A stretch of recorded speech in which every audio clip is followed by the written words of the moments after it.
Hello hello.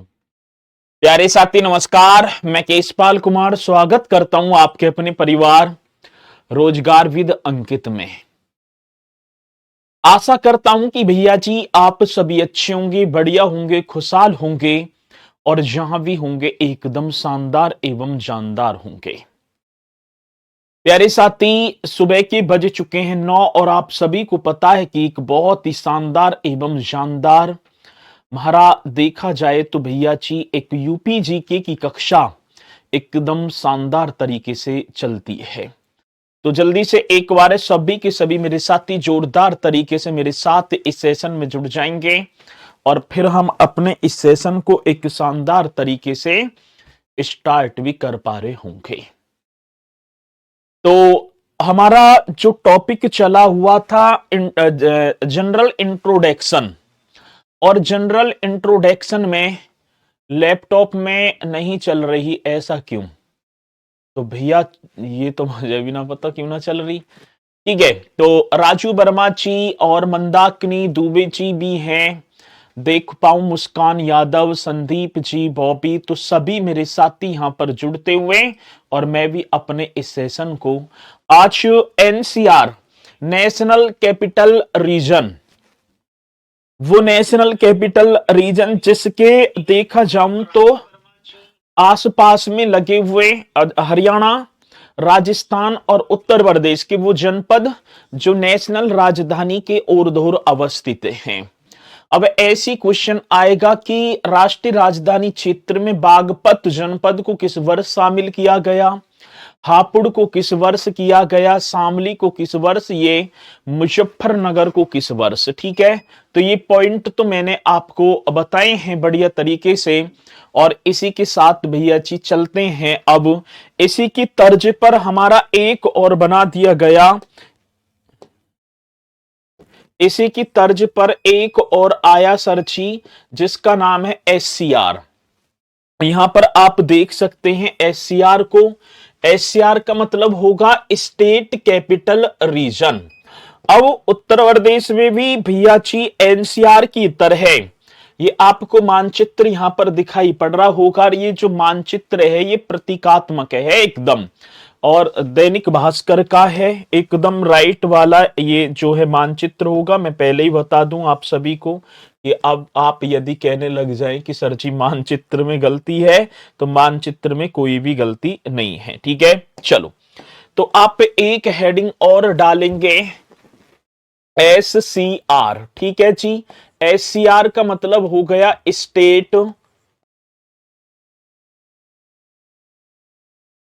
Capital, state capital region, state capital region ये आपको, और SCR means state capital region, राज्य राजधानी क्षेत्र। कौन सा क्षेत्र? तो भैया जी राज्य राजधानी, राज्य राजधानी क्षेत्र।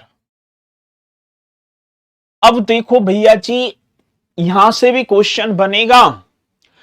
राज्य राजधानी क्षेत्र मींस आप देखेंगे जो लखनऊ के आसपास के वो 5 जनपद जो लखनऊ की सीमा से साझा हो रहे हैं, और लखनऊ को लगाते हुए तो 6 हो जाएंगे और लखनऊ को हटाते हुए मेरे साथी 5 हो जाएंगे। कौन कौन से? एक तो सीतापुर, एक वाराणसी, एक आपका उन्नाव, एक रायबरेली और एक हरदोई। क्षेत्रफल और इनकी जनसंख्या जो हमें यहां पर दे रखी है, आबादी भी दे रखी है और भैया जी इनका क्षेत्रफल भी हमें दे रखा है। ठीक है, चलो अब एससीआर की बात आती है तो साथी एससीआर में आपके होंगे 6 डिस्ट्रिक्ट। अब डिस्ट्रिक्ट मतलब कि राजधानी को हटा लिया जाए तो 5 बन जाएंगे, तो इसमें आप लिखेंगे भैया जी डिस्ट्रिक्ट। यदि क्वेश्चन आता है डिस्ट्रिक्ट एससीआर में कुल कितने जिले हैं, तो आप राइट कर देना सर जी 6। अब 6 कौन कौन से? तो पहले तो आप लखनऊ को ही लगाएंगे भैया जी, पहला आपका हो गया लखनऊ, एकदम राइट है। लखनऊ के यदि मैं उत्तर में देखूं तो आपको सीतापुर दिखाई पड़ेगा। अब जनसंख्या, अब सीतापुर देखें तो भैया जी ये बैठा आपका सीतापुर, यहां पर आपका फिर क्या हो गया, वारमवंकी। वारमवंकी भी आप सभी को कर देना होगा सर जी, वारमवंकी एकदम करेक्ट हो गया, वारमवंकी। चलो जी, फिर उसके साथ भैया जी आपका उन्नाव आ जाएगा, उन्नाव, ठीक है। उन्नाव से आगे देखेंगे सर, उन्नाव से आगे देखेंगे तो रायबरेली, रायबरेली, ठीक है। और रायबरेली के आगे चलो तो भैया जी आपको हरदोई यहां पर दिखाई पड़ेगा। कौन सा, हरदोई। तो ये वो 6 जनपद होंगे मेरे साथी। ये कितने, ये वो 6 हरदोई की लोकेशन। सर हरदोई की लोकेशन क्या हो गया, ठीक है। तो ये आपके जो है ये लखनऊ के पश्चिम में है, ये रहा ना आपका हरदोई, ठीक है। ये आपका रायबरेली, उन्नाव, इधर बाराबंकी वाला, और ऊपर आपका सीतापुर। तो और यदि लखनऊ को हटा दिया जाए तो कितने बचेंगे भैया जी, 5। तो आपको ये लिख देना है कि एससीआर में कुल जिलों की संख्या कितनी है, तो 6 और लखनऊ हटा दिया जाए तो 5। अब इनका जो क्षेत्रफल, जो सभी के क्षेत्रफल को हम लगाएं 27,826 वर्ग किलोमीटर यहां पर बैठ जाएगा। यदि क्षेत्रफल को देखें तो इनके मतलब कि पूरे क्षेत्रफल को देखें, साथ ही संपूर्ण एरिया इनका, ठीक है, इन 6 के 6 इनका संपूर्ण एरिया हमसे पूछा गया तो आप लिख देना 27,826। भैया जी कितना होगा, तो 27,826 वर्ग किलोमीटर, 27,826 वर्ग किलोमीटर इसका क्षेत्रफल होगा। आगे बात समझ में। अब इनके देख रेख के लिए भैया जी, अब इनका जो देख रेख जो होगा वो मतलब कि जो एससीआर की देख रेख के लिए उत्तर प्रदेश राज्य राजधानी क्षेत्र एक विकास प्राधिकरण की भी स्थापना की गई। उत्तर प्रदेश राज्य राजधानी क्षेत्र, उत्तर प्रदेश राज्य राजधानी क्षेत्र, राजधानी क्षेत्र, उत्तर प्रदेश राज्य राजधानी क्षेत्र विकास प्राधिकरण। हाँ सर जी, कौन सा, विकास प्राधिकरण। इस तरीके से आप सभी को कर देना है, ये इनकी जो है देख रेख करेगा। तो भैया जी उत्तर प्रदेश राज्य राजधानी क्षेत्र विकास प्राधिकरण ये देख रेख के लिए, और इसके जो वर्तमान जो अध्यक्ष हैं, यदि मैं इसके अध्यक्ष की बात करूं तो आप लिख देना मुख्यमंत्री जी, सीएम। सीएम इसके क्या होंगे, अध्यक्ष होंगे। आगे बात समझ में। उत्तर प्रदेश राज्य राजधानी क्षेत्र विकास प्राधिकरण, और ठीक है, ठीक है जी, तो आप करेंगे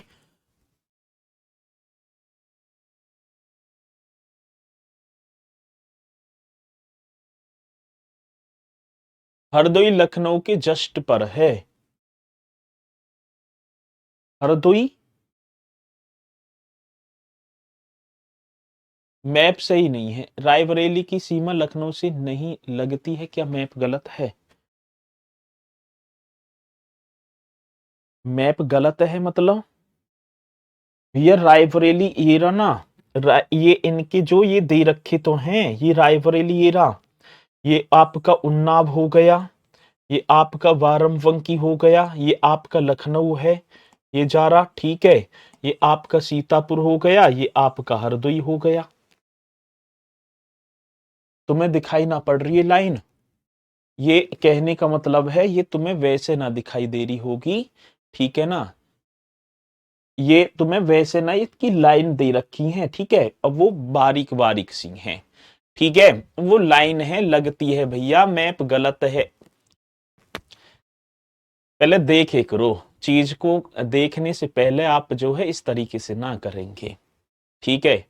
तो मैप बिल्कुल सही है एकदम, पहले आंखन खोल के देख लो। मतलब मैं एक चीज देखूं कि बिना देखे और बिना सोचे समझे आपने कह दी कि मैप गलत है, ठीक है, वैसी सब चल रहा है, नो की मैप गलत है। अरे भैया, ये जो है इनकी लाइन दे रखी है, लाइन तुम्हें दिखाई ना पड़ रही होंगी, ठीक है ना। चलो आगे बात समझ में। तो ये आप इसे कर देना। और उत्तर प्रदेश राज्य राजधानी क्षेत्र विकास प्राधिकरण के अध्यक्ष जो होंगे वो मुख्यमंत्री जी होंगे।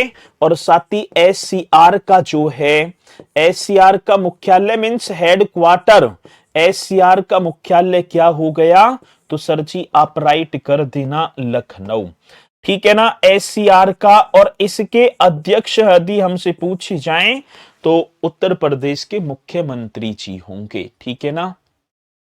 आगे बात तो समझ में ना, ये पॉइंट आप कर देना।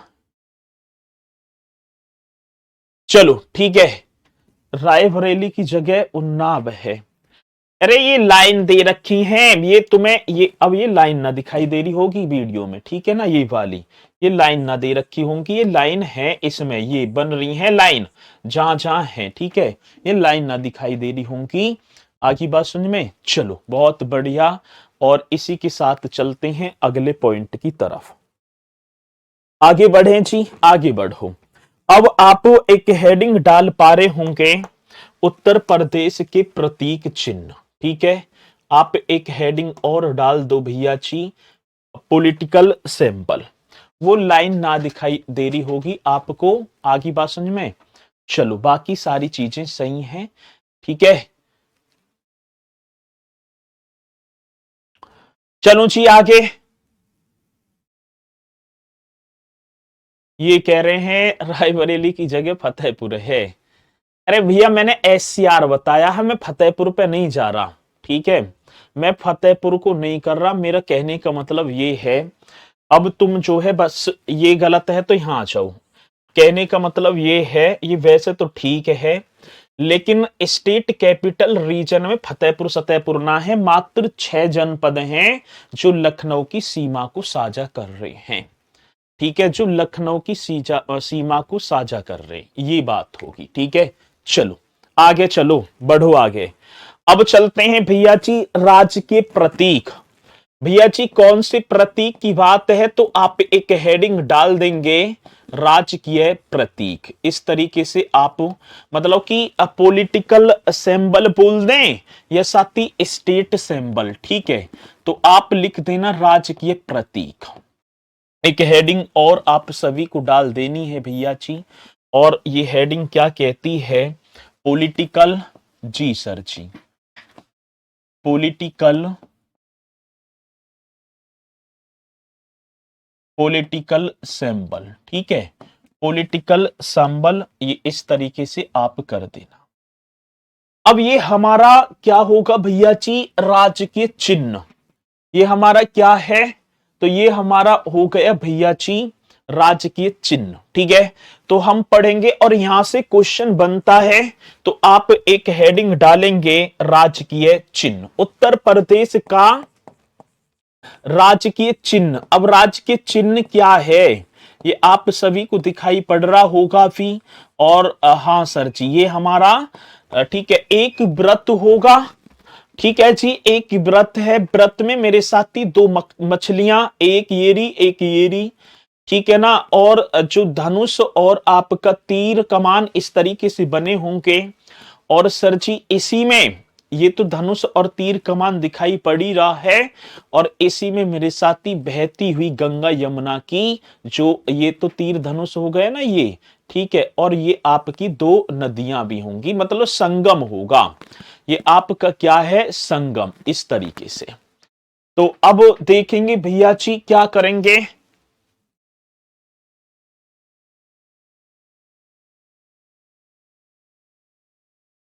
अंकित सेंगर कह रहे हैं गुरुजी आपने उस दिन गलत क्यों बोल दिया कि लेखपाल में ट्रिपल सी मांग रहे। मैंने कौन सा बोल दिया भैया लेखपाल में ट्रिपल सी मांग रहे, मैंने कब बोला है लेखपाल में ट्रिपल सी की वजह से खामू खाम में। मैंने तो पहले बोला ही ना होगा, ठीक है, पेट क्वालिफाई करो, पेट होगा, ठीक है, और ज्यादा खामुखा की बात ना करेंगे। मैंने तो बोला ही ना है आजकल की ट्रिपल सी, अब बोला है तो एक बार जो है उसे बोल कटिंग भेज दियो मेरे पास। चलो भाई अब इसमें भैया जी हमारे प्रतीक चिन्ह में कितनी मछली हैं? 2 मछलियां। पहले तो आप देखेंगे कि व्रत होगा, और ये जो व्रत है, ये जो घेरा है, पहले हम देखें तो संपूर्ण राज्य की ये एकता को दर्शा देता है। एक भैया जी व्रत होगा, और व्रत मीन्स क्या बन गया? घेरा। ऐसे करेंगे। अब ये जो व्रत घेरा है, ये संपूर्ण राज्य की एकता को दर्शाता है। किसको दर्शाता है? तो सर आप लिख देना, संपूर्ण राज्य की एकता को दर्शाता है। संपूर्ण राज्य की एकता को दर्शाता है। ये पॉइंट आप, अब हमसे क्वेश्चन आ जाए, हमसे क्वेश्चन पूछ लिया जाए कि उत्तर प्रदेश का जो राज्य के चिन्ह है, जो ठीक है ना, जो प्रतीक है, घेरा है, अब आगे बढ़ जाओ, ठीक है, अब आगे बढ़ जाओ, कोई भी बोलेगा नहीं, ठीक है। अब क्या होगा भैया जी? संपूर्ण राज्य की एकता, ये संपूर्ण राज्य जो है, इस संपूर्ण राज्य की एकता को क्या व्रत मतलब घेरा जो है दर्शा देता है। अब इसी में देखा होगा भैया जी आपने 2 मछलियां भी दिखाई पड़ रही होंगी। ये कितनी मछलियां? तो सर 2 मछलियां। पहली बात तो ये जो 2 मछलियां हैं, ये हमने कहां से उठा ली? तो आप बताएंगे भैया जी रूमी दरवाजा, जो कि लखनऊ में है, और 2 मछलियां अवध के मुस्लिम शासकों, मतलब कि ये जो किसका प्रतीक होंगी? तो आप करेंगे अवध के, जी सर, किसके? अवध के मुस्लिम शासकों। हाँ भैया, कौन से शासकों की बात है? अवध के मुस्लिम शासकों। अब शासकों को क्या बोला जाता था? नवाब। ठीक है, अवध के मुस्लिम शासकों मतलब नवाबों का प्रतीक है भैया जी। किसका? नवाबों का प्रतीक। बहुत बेहतरीन क्वेश्चन है। नवाबों का क्या होगा? प्रतीक होगा। तो मेरे साथी ये जो 2 मछलियां हैं, ये अवध के मुस्लिम शासकों मीन्स नवाबों का प्रतीक। और ये जो हमने 2 मछलियां जो हैं, रूमी दरवाजा, और रूमी दरवाजा कहां पड़ता है सर जी? ये लखनऊ में पड़ता है। रूमी दरवाजा लखनऊ में, वहां से हमने ये ली है, ठीक है। तो रूमी दरवाजा जो 1784-86 में अवध के नवाब आसफुद्दौला ने बनवाया था, ठीक है। मतलब कि अवध के नवाब जो आसफुद्दौला थे, उन्होंने 1784-86 में इसका कंस्ट्रक्शन करवाया, और उसी रूमी दरवाजे पर 2 मछलियों के चिन्ह हैं, और वहीं से हमने भैया जी अपने इस किस में रख दिए हैं? तो राज के चिन्ह में रख दिए हैं। आगे बात समझ में? चलो जी। अब दूसरी बात क्या होगी भैया जी? यहां पर धनुष और बाण ये दे रखे हैं। धनुष और बाण ये किसका प्रतीक चिन्ह होंगे? एक और आप सभी को कर देना है सर जी, कौन से? धनुष और बाण करेक्ट कर देना है। आएंगे क्वेश्चन, यही तो पूछे जाते हैं कि धनुष और बाण किसका प्रतीक है? तो भगवान श्री राम का और अयोध्या, ठीक है। तो आप यहां लिखेंगे भगवान, जी सर जी, भगवान श्री राम व अयोध्या, व किसका? अयोध्या का प्रतीक होगा। अयोध्या का प्रतीक मतलब कि भगवान रामचंद्र जी का ये प्रतीक होगा। तो धनुष और बाण की बात होगी सर।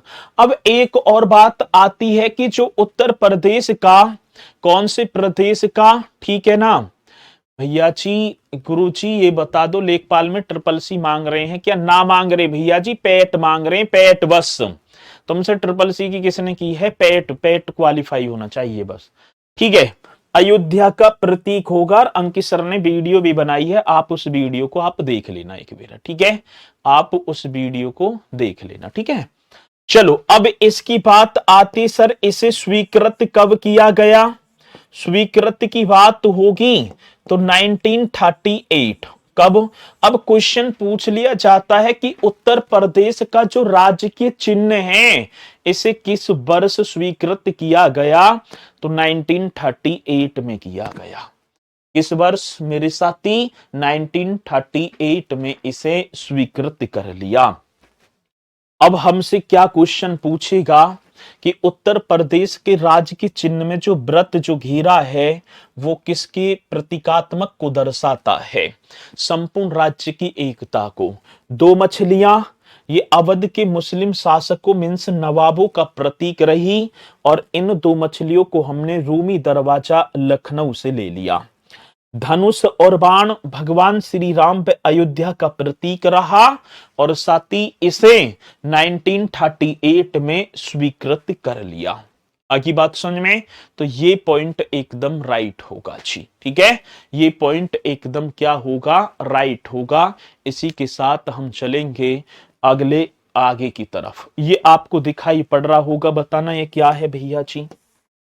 ठीक है, इसे भी आप बता दो ये क्या है? ये सर जी ये हो गया बारहसिंघा। ठीक है, ये क्या हो गया? तो आप लिख देंगे बारहसिंघा। अब बारहसिंघा क्या है? ये राजकीय पशु है सर। ये क्या होगा? उत्तर प्रदेश का राजकीय पशु। और राजकीय पशु की बात आती है, उत्तर प्रदेश का राजकीय पशु मीन्स आप करेंगे स्टेट एनिमल। स्टेट क्या हो गया sir ji? Animal. State animal, state animal. ठीक है, अब क्या है स्टेट एनिमल हमारा? तो आप लिख देना सर जी बारहसिंघा। स्टेट एनिमल की बात, अब ये देखो इसमें इसके 12 सींग ही होते हैं, ठीक है ना? बारहसिंघा ये आप सभी को कर देना होगा। बारहसिंघा की बात है तो इसी भैया जी दलदली हिरण भी बोल दिया जाता है। क्या बोला जाता है? बारहसिंघा, या हम क्या बोल देंगे? दलदल हिरण या दलदली हिरण। मतलब कि हिरण की एक प्रजाति होती है और इसे भैया जी मतलब कि बारहसिंघा, इसे इंग्लिश की बात होगी तो स्वैम्प डियर भी बोलेंगे। यदि हम देखें भैया जी क्या बोल देंगे, तो क्वेश्चन पूछ लिया जाता है, ठीक है ना, स्वैम्प डियर, स्वैम्प डियर, ये हम इसे किसे? बारहसिंघा को। आगे बात समझ में? वैज्ञानिक नाम क्या होगा? रूसिवर्स डुआबसिली, है ना? अब ज्यादा इसका वैज्ञानिक नाम तो ना पूछेगा ना, लेकिन पूछ भी ले तो आप लिख देना, ठीक है ना? इसका किसका? राज्य के पशु का जो वैज्ञानिक नाम है, ठीक है, साइंटिफिक नाम, साइंटिफिक नेम की बात आती है। अब साइंटिफिक नेम किसका? तो सर जी मतलब कि बारहसिंघा की बात है तो रूसेवर्स भैया जी किसकी बात है? तो आप लिख देना रूसेवर्स। ठीक है, ये क्वेश्चन आएगा भैया जी मतलब कि रूसिरवस, ये होगा रूसिरवस। ठीक है, रूसिरवर्स डुवासिली, ठीक है, या डुबासेली आप कर देना।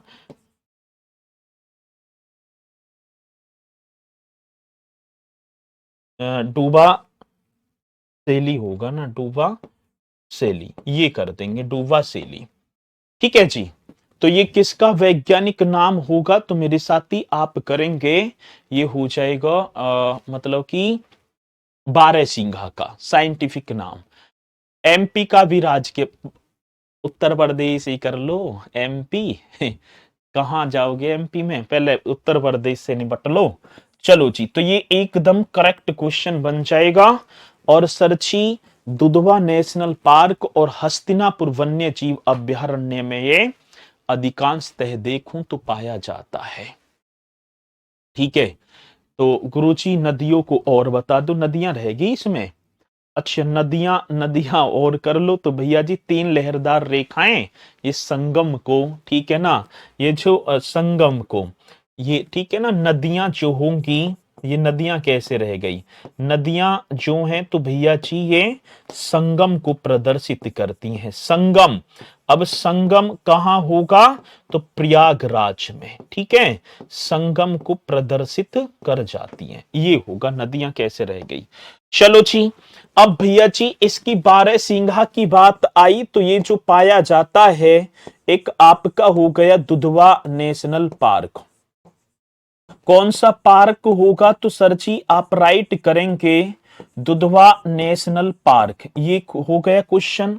और हस्तिनापुर, ठीक है, और क्या होगा सर जी? तो आप राइट करेंगे हस्तिनापुर वन्य जीव अभयारण्य। हस्तिनापुर वन्य जीव अभयारण्य में सबसे ज्यादा, वैसे तो पाया तो थोड़ी थोड़ी सी सब जगह ही हैं, लेकिन सबसे ज्यादा देखा जाए तो दुधवा नेशनल पार्क, लखीमपुर खीरी और हस्तिनापुर वन्य जीव अभयारण्य में ये सबसे ज्यादा पाया जाता है। ये पॉइंट एकदम राइट कर देना।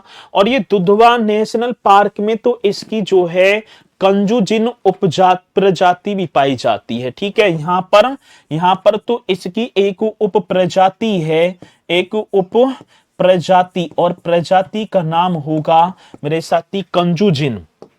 ये कर देना आप, क्या चीज सर जी? कंजुजिन, कंजुजिन प्रजाति पाई जाती है। ठीक है, कंजुजिन प्रजाति किसमें पाई जाती है? तो राइट क्वेश्चन आप करेंगे सर जी।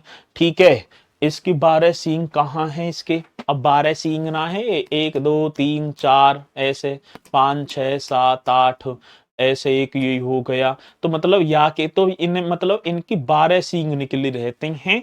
ठीक है, ये बूढ़ा अवस्था में 1 2 टूट के या के ना दिखाई दे रहे, तो ये 12 सींगा ही होते हैं। ठीक है, चलो जी आगे बात समझ में। तो ये पॉइंट एकदम। और हस्तिनापुर वन्य जीव अभयारण्य मेरठ, मुजफ्फरनगर, बिजनौर, हापुड़, इनका जो पूरा का पूरा क्षेत्र, अमरोहा, इन क्षेत्रों में पड़ता है हस्तिनापुर वन्य जीव अभयारण्य। और सारी चीजें कंप्लीट कराऊंगा, इतनी उथल पुथल करने की ज्यादा जरूरत नहीं है। ठीक है, अब ये, और अब एक और बात हो रही है, या कोई कह रहा है सर जी इनके 12 सिंगर ने गिन के बता दो मैप में। अब इतने तो यार आप जो है पेट का एग्जाम देकर आए हैं, या तो आप जो है कक्षा का ही मजाक ले रहे हैं, ठीक है, या आप सीरियस ही नहीं हैं। एक और बात बताऊं, जो शिक्षक है जब भी आपके प्रति सीरियस होंगे जब आप सीरियस दिखाई देंगे। ठीक है, तो अब मैं 2 4 बच्चे ने देखूं तो कुछ कह रहे हैं कि भैया इनके 12 सिंगर ने गिन के और बता दो जी। कोई कह रहे हैं जी उसमें स्टार लग रहा है, स्टार है, बताओ ये कहां से आ गया। ठीक है, तो उसको जो है ब्लॉक कर दो, मैं आपको 800 रुपये भेज रहा हूं, ये बहुत बोल रहा है। ठीक है, मैप गलत बता रही हैं वो, ठीक है, मैप गलत नहीं है। ठीक है, अब लेकिन अब चलो कोई बात नहीं है। और इतनी भी एक और बात बताऊं, यूपी जीके में 20 क्वेश्चन, और 20 क्वेश्चन का मतलब आप समझ रहे हैं कि 20% तो मेरे ऊपर ही जो है निर्भर हो आप।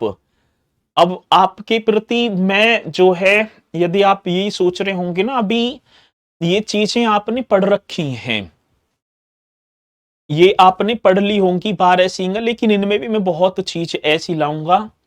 आप उत्तर प्रदेश की किसी भी बुक को उठा लेना, किसी को भी, जितनी चीज मैं आपको करा जाऊंगा, जितने जहां लेवल तक मैं ले जाऊंगा, ठीक है, आप कंपेयर भी ना कर सकते। मैंने वो चीजें भी रख रखी हैं कि यदि 1857 की क्रांति को जिस दिन मैं कराऊंगा तो मैं एक एक दलित महिला, एक एक वो महिला, एक एक पुरुष ऐसे लिखाऊंगा कि आपको भी लगेगा कि इनका भी योगदान था, इन्होंने भी ये काम किया था। वो सारी चीजें मैं यहाँ जो सोचे बैठा हूं कराना, और फिर आप जो है उसी में, ठीक है, जो है नो जी ये है वो है। अब आप देखेंगे मैप एकदम राइट है, सारी चीजें राइट हैं, बढ़िया। आप जो है सीरियस हो जाओ, ये बहुत बड़ी भर्ती है। थोड़ा सा यदि आपने जो है दिक्कत करी ना अपने लिए, तो खेल खराब हो जाएगा, क्योंकि पैट किया, इतनी बड़ी भर्ती फिर जीवन में ना मिलेगी। तो इसलिए मैं फिर आपसे कह रहा हूं कि आप बढ़िया तरीके से, ठीक है ना, एक बार उस मैप को देख लीजिए आप, फिर ये गुरुवर है ना भैया मैंने देख लिया, ठीक है, यदि मैं आ रहा हूं और मैं देख लूंगा, चिंता मत करो। लेकिन यदि आप मैप में, वैसे तो ये मैप एकदम साइट का मैप है, लेकिन आप इसके जनपदन ने देख लो, ठीक है। मैप से तुम्हें क्या लेना, माना कि मैप के इन ने देख लो, बस इन्हें याद करो तुम, बाकी और मत करो कुछ भी, ठीक है। आगे बात समझ में ना। और ये सारी चीजें देखते चलो बढ़िया तरीके से। अब इसी के साथ हम चलेंगे भैया जी आगे, आपको लेकर यहां तक कंप्लीट हो गए। हाँ, इनके जो है, अब आप चलो राजकीय पुष्प पर। ठीक है, अब एक और भैया जी इसे जंगल की फ्लेम ऑफ द फॉरेस्ट, जंगल की आग वगैरह बोल दिया जाता है। ये आपने देखा भी होगा बढ़िया तरीके से, इसे भी देखेंगे। ठीक है, अब मैं जब सुबह उठा, ठीक है, मैंने आपके लिए 4-5 क्विज भी ग्रुप पर डाली कि एक्टिव रहें, लेकिन आप जो है ना, कोई आपकी प्रति कितनी भी मेहनत करे, फिर वो मेहनत निरर्थक है। आप हर चीज का मजाक लेकर चल रहे हैं। ठीक है, अब आप पहली बार दूसरी बार यूपीजी के पढ़ रहे होंगे, मैंने 9-10 बैचन में तो पढ़ा दी, पीसीएस में भी मैंने ही बढ़ाई, अब बताऊं। ठीक है, और पीसीएस में भी मैंने इस लेवल से ना पढ़ाई जिस लेवल से आपको पढ़ाऊंगा। ठीक है, चलो अब इसी के साथ चलेंगे भैया जी राजकीय पुष्प। कौन से पुष्प की बात आती है तो आप एक हेडिंग डाल देंगे राजकीय पुष्प। अब बताएगा कि कौन सा है ये राजकीय पुष्प। क्या ये देखा है कभी? स्टेट फ्लोवर हम बोल देंगे सर जी। राजकीय पुष्प की बात होगी तो आप देखो भैया जी, स्टेट फ्लोवर कौन सा होगा, तो स्टेट फ्लोवर पुष्प की बात है तो आप बता दो ये क्या है, कौन सा है पुष्प। आपने देखा भी होगा, तो इसे बोलते हैं सर जी, उत्तर प्रदेश का जो राज्य के पुष्प है वो होगा पलाश। इसे पलाश बोला जाएगा, पलाश बोल दो, या टेसु भी बोल देते हैं, टेसु टेसु टेसु ऐसे बोल देंगे। पलाश या टेसु भी हम इसे बोल देंगे। आगे बात समझ में ना, तो इसे पलाश या क्या बोलेंगे, टेसु भी बोल देंगे। आगे ये पॉइंट है, और व्यूटिया मोनोस्पर्मा इसका साइंटिफिक नेम होगा सर जी। अब इसके वैज्ञानिक नाम की बात होगी तो वैज्ञानिक नाम, अब वैज्ञानिक नाम क्या हो गया, व्यूटिया मोनोस्पर्मा। ठीक है जी, कौन सा, तो सर जी राइट आप लिखेंगे व्यूटिया मोनोस्पर्मा, मोनोस्पर्मा ये इसका साइंटिफिक नाम है। ये इसका क्या होगा, साइंटिफिक नाम। सर जी एक और बात है, इसे किस वर्ष घोषित किस वर्ष किया गया, तो ये भी तो क्वेश्चन आ गया कि घोषित 4 जनवरी 2011 को। क्या जनवरी की बात कह रहे हैं सर, 4 जनवरी 2011 राइट एकदम, हाँ सर। अब क्वेश्चन पूछा जाएगा कि उत्तर प्रदेश का राजकीय जो पुष्प है पलाश, इसे किस वर्ष घोषित किया गया, मतलब किस वर्ष अपना लिया राजकीय। ठीक है, चलो जी, तो ये आप राइट करेंगे सर जी, ये होगा हमारा 4 जनवरी 2011 को। फ्लोम ऑफ द फॉरेस्ट भी इसे कहा जाता है। राजकीय पुष्प को मेरे साथी क्या बोल दिया जाता है, flame of the forest. Question आ जाए और आप ना करेंगे तो फिर दिक्कत। फ्लेम ऑफ द फॉरेस्ट किसे कहा जाता है सर जी, फॉरेस्ट। तो फ्लॉम ऑफ द फॉरेस्ट भी कहा जाता है किसे सर जी, आप पलाश को भी कहा जाता है। ठीक है, तो ये भी आप नोट कर लेना एकदम राइट तरीके से। ठीक है, तो फ्लॉम ऑफ द फॉरेस्ट पहले ब्रह्म कलश था। हाँ सर, पहला जो था वो ब्रह्म कलश था, उसके बाद आप, ठीक है ना, आप इसे कर देंगे। ठीक है, पहले जो ब्रह्म कलश था, फिर पलाश, और ये 4 जनवरी 2011 को अपनाया गया था। ठीक है जी, यहां तक किसी मेरे साथी को कोई डाउट है? नहीं जी। सर जी 2011 से पहले कोई राजकीय पुष्प भी था, ब्रह्म कलश था, ब्रह्म कलश पहले आप लिख दो। जो पहला जो था ना, पहला ये कर देना, पहला जो था तो भैया जी वो था ब्रह्म कलश, ये था। अब इसके स्थान पर क्या कर दिया, पलाश को लेकर आ गए। इसी के साथ आगे बढ़ेंगे भैया जी। आगे देखो, आगे एक नाम और दिखाई पड़ेगा आप सभी को, वो हो गया शतुरमुर्ग। शतुरमुर्ग, ठीक है, ये क्या है, बताएंगे ये क्या है सर जी? इसे बोलेंगे हम सारस। हमारे यहाँ तो शुतुरमुर्गी बोल देंगे, ठीक है। तो आपको एक और ये हो गया आपका राजकीय पक्षी। ये क्या हो गया सर जी? राजकीय पक्षी मीन्स स्टेट वर्ड, ठीक है, राजकीय पक्षी। अब उत्तर प्रदेश के राजकीय वर्ड की बात होगी, मतलब स्टेट, स्टेट वर्ड, ये कर दो। ये क्या है सर? ये हो गया भैया जी, स्टेट वर्ड का मतलब हो गया राजकीय पक्षी, और नाम हो गया इसका सारस। नाम क्या है सर जी? सारस, है ना। और ये जो सारस जो होंगे, इनकी हाइट जो बताई जाती है 6-7 फुट होती है। और एक और बात है, ये दुनिया का सबसे विशाल उड़ने वाला पक्षी है।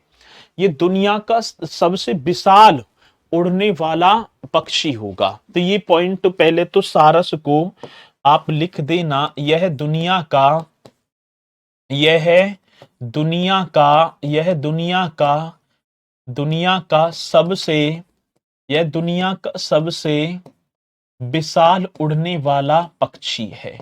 यह दुनिया का सबसे विशाल उड़ने वाला, उड़ने वाला पक्षी, उड़ने वाला पक्षी, जिसका नाम क्या हो गया तो सर जी सारस, ठीक है। तो ये दुनिया का सबसे विशाल उड़ने वाला पक्षी होगा। और सर जी ग्रुस एंटीगोन, ठीक है ना, ग्रुस एंटीगोन इसका वैज्ञानिक नाम, साइंटिफिक नेम। ये भी आप सभी को करना होगा। वैज्ञानिक, वैज्ञानिक नाम क्या है, नेम, तो इसका होगा ग्रुस एंटीगोन। बहुत बेहतरीन क्वेश्चन है जो कि आप बता पा रहे होंगे जी, ठीक है। हाँ सर जी, ग्रुस एंटी, मतलब एंटीगोन, ठीक है, एंटीगोन, ये कर दो, ठीक है, ग्रुस एंटीगोन। ये किसका वैज्ञानिक नाम होगा? तो सारस का होगा। सारस को प्रेम और समर्पण का प्रतीक माना जाता है। ये सारस अपनी सारणी से इस तरीके से प्रेम करते हैं आपस में, इनका जो जोड़ा है ना, ये इस तरीके से प्रेम करते हैं कि यदि एक की मृत्यु हो जाती है तो दूसरा रो रो कर अपने प्राणों को त्याग देता है। दूसरा वहीं पर, या तो मादा हो या नर हो, यदि इनमें एक की मृत्यु हो जाती है जोड़ा से, यदि रह रहे हैं पति पत्नी हैं, हाँ इसे ग्रहण भी कहते हैं, ठीक है, तो यदि एक की भी मृत्यु हो गई तो ये वहीं पर रो रो कर अपने प्राणों को त्याग देंगे। इसलिए इसे प्रेम और समर्पण का क्या प्रतीक माना जाता है। इतना प्रेम होता है इनमें, प्रतीक, ठीक है ना, प्रेम और समर्पण का, ठीक है। ये जो प्रतीक जो होगा ना, सारस किसका प्रतीक होता है सर जी?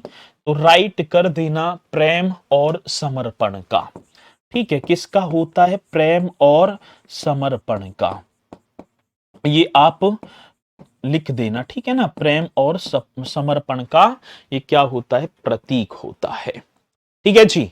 यहां तक आगे बात समझ में। अब दूसरी बात, एक और बात यहां तक, एक उत्तर प्रदेश का इटावा और औरैया, वैसे तो एटा में भी मिलेंगे, वैसे तो आगरा में भी, ऐसे तो भैया हमारे यहां भी झोड़ में है, ठीक है, इक्का दुक्का मिल जाएगा। लेकिन सबसे ज्यादा ये जो सारसों की बात आई ना, तो उत्तर प्रदेश में इटावा और मैनपुरी जैसे जिले सारस संरक्षण के लिए काफी प्रसिद्ध हैं, ठीक है।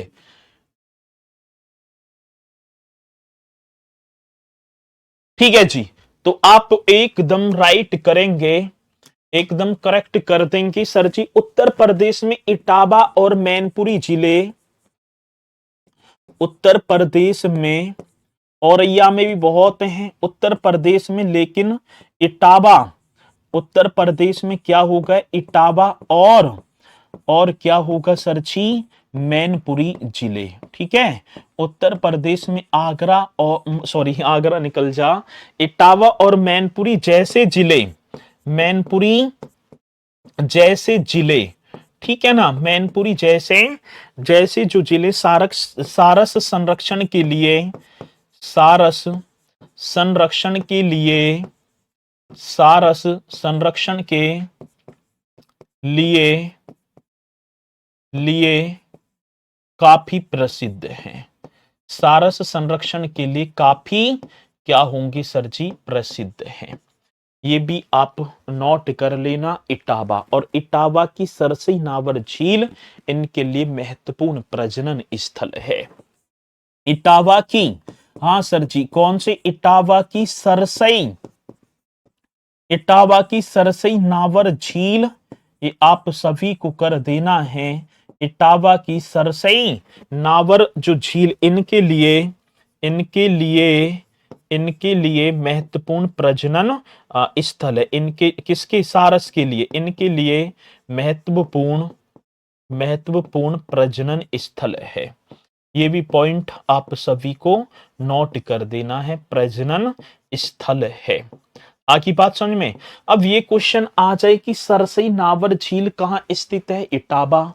ये किसके प्रजनन के लिए सबसे ज्यादा महत्वपूर्ण स्थल है?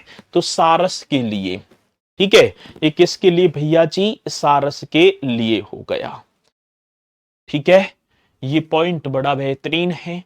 और सर एक और बात बताऊं, सारस कंजर्वेशन रिजर्व सेंटर, ये अभी, हाँ सर, कौन सा होगा? तो आप लिख पा रहे होंगे सारस कंजर्वेशन, सारस जी सर जी, कंजर्वेशन रिजर्व सेंटर, सारस कंजर्वेशन कंजर्वेशन रिजर्व। ये रिजर्व जो सेंटर है, ये सेंटर हमने कहां बना दिया? तो भैया जी औरैया में। ये कहां पर है? सारस कंजर्वेशन रिजर्व सेंटर, आप राइट कर देना सर जी, औरैया में होगा। और भैया जी एक आपने पढ़ा होगा IUCN, ठीक है, IUCN, ठीक है, मतलब कि अंतरराष्ट्रीय प्रकृति संरक्षण संघ। क्या बोल देंगे भैया जी? एक अंतरराष्ट्रीय अंतरराष्ट्रीय प्रकृति अंतरराष्ट्रीय प्रकृति संरक्षण संरक्षण संघ, अंतरराष्ट्रीय प्रकृति संरक्षण संघ, ये एक संस्था है। और इस संस्था की जैसे रेड लिस्ट होती है, कि रेड लिस्ट में संघ की कौन सी भैया जी? रेड लिस्ट में, ठीक है, रेड लिस्ट में, रेड लिस्ट में इसे सुभेद भैया जी, क्या? सुभेद। सुभेद का मतलब होता है असुरक्षित। सुभेद मीन्स क्या होता है? असुरक्षित। ये इसी की है, रेड लिस्ट में सुभेद श्रेणी में रखा गया है, सुभेद श्रेणी में रखा गया है। अब क्वेश्चन हमसे बना कि भैया जी अंतरराष्ट्रीय प्रकृति संरक्षण संघ की रेड लिस्ट में, ठीक है, सारस को कौन सी श्रेणी में? तो सुभेद। सुभेद का मतलब होता है असुरक्षित, ठीक है, सुभेद का मतलब होता है असुरक्षित। दूसरी बात क्या हो गया सर जी? असुरक्षित मतलब कि वाउनरोबल, ठीक है ना, वाउनरोबल बोल देंगे। सुभेद का मतलब आप कर देना असुरक्षित हो गया।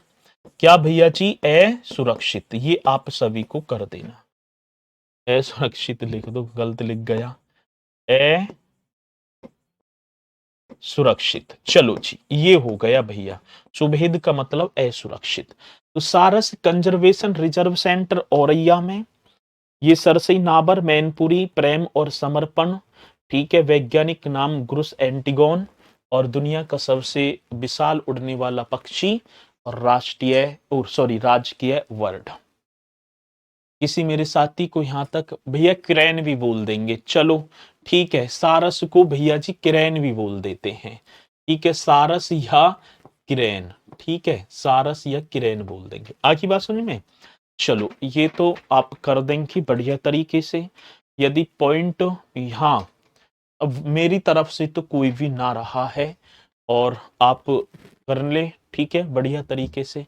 चलो अब इसी के साथ देखेंगे भैया जी आगे, आगे और बढ़ो। ये क्या है? ये हो गया भैया जी पेड़ है, इसका पेड़ है, ठीक है, कट भी रहा है, घरों में अधिकांशतः दिखाई पड़ जाता होगा, ठीक है ना, जिसके थोड़ा सा खुला सा है, चौबारा सा, तो वहां इसे लगा देते हैं और ये पेड़ होगा अशोक का। सरची राजकीय वृक्ष, आप एक हेडिंग और डाल पा रहे होंगे, ये हो गया राजकीय ट्री। राजकीय क्या है सरची? वृक्ष। राजकीय वृक्ष मीन्स हो गया state tree. State state tree, ठीक है ना, यही तो है स्टेट ट्री। क्या है ये? अशोक। ये अशोक का पेड़ है सरची। अशोक, अशोक का मतलब कि अशोक, ये हो गया सर। और अशोक का जो अर्थ होता है वो होता है शोक रहित, मतलब कि दुखों को दूर करने वाला। इसे अधिकांशतः देखो हिंदू धर्म में मान्यता है, परंपरा भी है, शोक रहित मतलब दुखों को दूर करने वाला, भगाने वाला, ये होगा अशोक। तो इसका जो अर्थ हो जाता है, यदि अशोक का अर्थ भी पूछ लेना, ये अशोक का अर्थ अर्थ होगा भैया जी शोक रहित, मतलब कि दुखों को दूर करने वाला, मतलब दुखों को क्या, दुखों को दूर करने वाला, दुखों को दूर दूर करने वाला, ये आप कर देना, करने वाला, दुखों को दूर करने वाला, ये होगा अर्थ शोक रहित मीन्स दुखों को दूर करने वाला। आगे बात समझ में? चलो जी, ठीक है, तो ये पॉइंट आप कर देना सरची। और वैज्ञानिक साइंटिफिक नाम होगा सरका अशोका। इसका जो साइंटिफिक नेम है वो क्या हो गया सर जी? वैज्ञानिक नाम। और वैज्ञानिक जो साइंटिफिक नेम होगा सर जी, इसका हो गया सरका अशोका। आए क्वेश्चन, सरका अशोका, अशोका ये कर देना, सरका अशोका, ठीक है, अशोका ही ऐसे भी कर सकते हैं, अशोका, इसे भी खाली कर दो, अशोका, ठीक है ना। और इसका अर्थ ये आपका, ये किसका? प्रेम, सौंदर्य और स्मृति का प्रतीक माना जाता है। ये जो है किसका प्रतीक माना जाता है? प्रेम और सरजी सौंदर्य। प्रेम हो गया और क्या कर देना? सौंदर्य, मतलब प्रेम, सौंदर्य और स्मृति। और मेरे साथी किसकी बात होगी? स्मृति का, प्रेम, सौंदर्य और स्मृति का प्रतीक। बहुत बढ़िया सर, प्रेम, सौंदर्य और स्मृति का प्रतीक माना जाता है। किसे? अशोक को। किसी भाई बहन को कोई, ठीक है ना, दिक्कत है? यहां किसी को कोई दिक्कत है? नहीं है सर। अरे भैया, नुजहास रायबरेली लिखा वो फतेहपुर है। अरे भैया, मैं आपसे हाथ जोड़ के कह रहा हूं, फतेहपुर में मारो गोली। आपको जो मैंने लिखवाए एससीआर में, आप ना तो वहां मैप में देगा, जैसे मैप सही है वो, ठीक है, लेकिन तुम मानोगे तो ना, मानने वाले हो ही ना तुम। लेकिन जो मैंने 6 लिखाए हैं ना जनपद, लखनऊ, रायबरेली, उन्नाव, हरदोई, सीतापुर, ठीक है, इन्हें आप याद कर लो बस, इन्हें कर लो बस याद, ठीक है। बस वो ना तो मैप में ये बोलेगा तुमसे कि कहां कौन सा है, मात्र आप उसे जो है, ठीक है ना,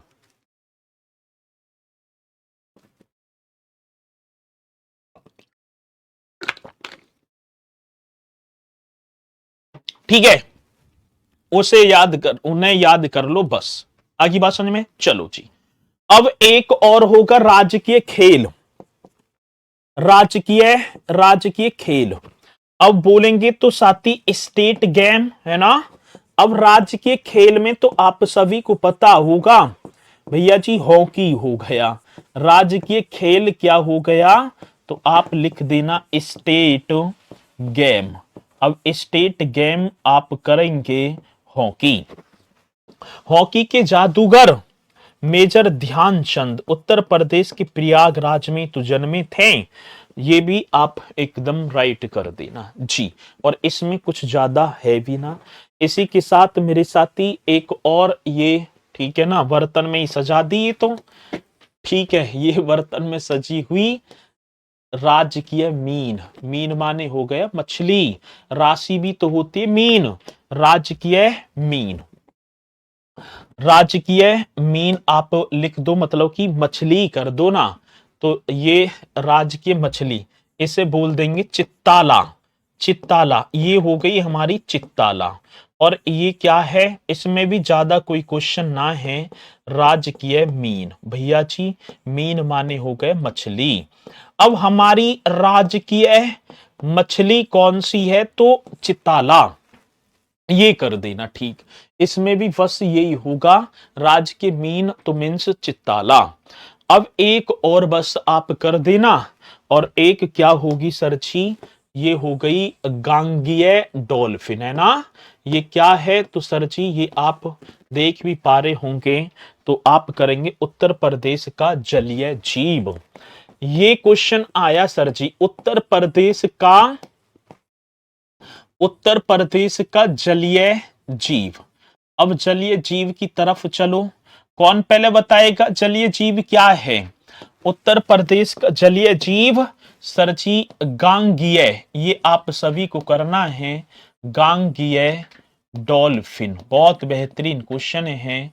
गांगेय डॉल्फिन, ये डॉल्फिन है, ये गांगेय डॉल्फिन, जिसे अक्टूबर 2023 में भैया जी कब मतलब कि घोषित कब किया, अक्टूबर 2023 में उत्तर प्रदेश के मुख्यमंत्री योगी आदित्यनाथ जी के द्वारा। तो आप बताएंगे भैया जी गांगेय डॉल्फिन मतलब गंगा की डॉल्फिन, तो ये हो गया। और इसे अक्टूबर 2023 में सर जी जहां ये पाई जाती नदी की स्वास्थ्य सूचक है, ये क्या, इसे क्या कहा जाता है, जो नदी है ना, नदी के स्वास्थ्य सूचक का, नदी के स्वास्थ्य सूचक का कार्य करती है, स्वास्थ्य सूचक, ठीक है ना, सूचक, ये नदी के स्वास्थ्य सूचक है भैया। और जहां भी नदी में, जहां जिस एरिया में मिलेंगी, वहां वो नदी का जल प्रदूषण रहित होगा, ये भी आप नोट कर लेना, ठीक है। चलो जी, आगे बात समझ में, चलो। तो ये गांगीय डॉल्फिन आप एकदम राइट करेंगे, गंगीय ना गांगीय ऐसे आएगा। और राज्य की नृत्य एक और कर दो भैया जी, राजकीय मतलब उत्तर प्रदेश का शास्त्रीय नृत्य है ना, उत्तर प्रदेश का शास्त्रीय नृत्य, बहुत बढ़िया क्वेश्चन है। उत्तर प्रदेश का शास्त्रीय नृत्य, ये आपका हो गया सर जी कथक, ये आपका क्या हो गया, कथक, ऐसे कर देना। अब ये आपके उत्तर प्रदेश के प्रतीक चिन्ह थे। अब मुझे एक बार बता दो कि ये आपके किसी की कोई डाउट हो तो जल्दी बताओ, और नहीं तो फिर भैया जी कल तो छुट्टी रहेगी, मतलब कि मंडे टू फ्राइडे आपकी कक्षा होगी।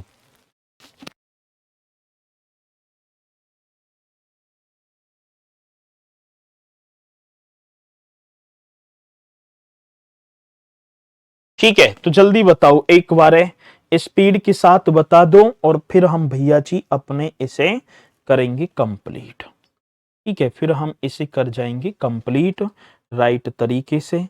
तो आप इन्हें करते चलेंगे एकदम करेक्ट, और ठीक है ना, इन्हें कर लेना बढ़िया तरीके से। और जो एससीआर का जो कह रहे हैं मानचित्र, उसे देख लेंगे।